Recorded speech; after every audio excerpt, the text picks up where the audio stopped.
Congrats, valedictorian! Thank you, Sarah. Huy, narinig ko hindi ka nakasama sa list ng UPCAT passers. Totoo ba? Oo eh. Sayang naman, hindi tayo magkikita. Nakapasa ka? Oo, ang dali lang pala. Sa Big 4, nakapasa ka? Hindi ko pa alam. Okay lang yan. Valedictorian ka pa din naman namin. Dami mong medals, oh. Congrats! Thank you. Ang galing-galing mo talaga, anak. Ano, may balita na ba sa UP?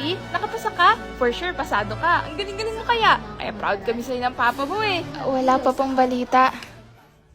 Be, graduation namin sa 27. Punta ka ha? Oo, Be. Support ako sa'yo. Sayang, Be. Sabay sana tayo gagraduate tsaka mag-e-enroll eh. Kailan ka babalik? Oo nga eh. Baka next year babalik na ako. Sige, Be. Mamimili lang daw kami ng damit ko sa graduation. Sige, Be. Congrats!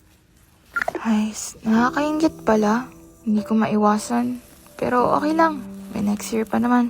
Anak, graduate na pala mga kabatch mo, no? Sorry ha. Ma, wag kang mag-sorry. Okay lang po. Naiintindihan ko naman sitwasyon natin. Ma, kinausap po ako sa school. Bakit tak? Hindi daw po ako pwede mag-exam next week hanggang hindi pa daw po nababayaran yung balance. Pasensya na anak. Wala pang pera ngayon eh.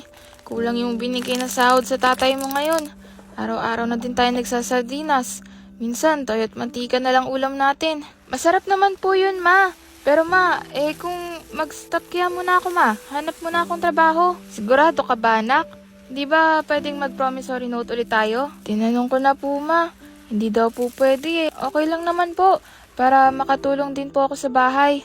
Pasensya na talaga anak. Ako na pong bahala sa pag-aaral ko ma, may trabaho naman na po ako. Salamat anak ha, ang sipag-sipag mo. Ang swerte ko sa inyong magkakapatid at nakakaintindi kayo. Hindi ma, kayo po nagpalaki sa amin ng ganito. Kami po ang swerte.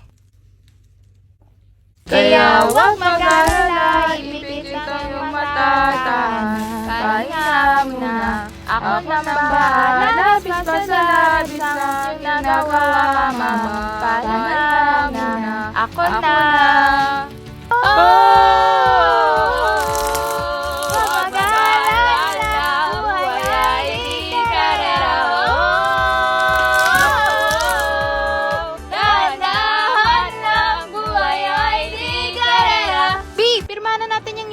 Tapos pirmahan mo din akin. No way! I'm gonna sell this! Ay, oo nga no. Nagtawa kay mama. Wow! Bagay mo na bandang beshi namin! Ganda no!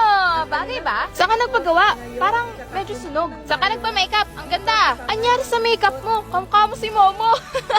At least yung lashes ko, hindi mo ka madumi. 500 pinahid ko sa eyelash extension. Tama na! Baka mag-FO pa tayo. Graduation na!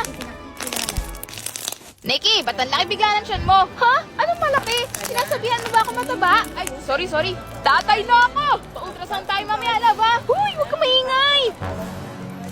Wow! Kung si Vicky highest honor, highest heels ka, be! Mr. Batumbakal, anong ginagawa mo dito? Kung kailan graduation, saka ka papasok? Hindi ka pumasa. Repeat ka next year.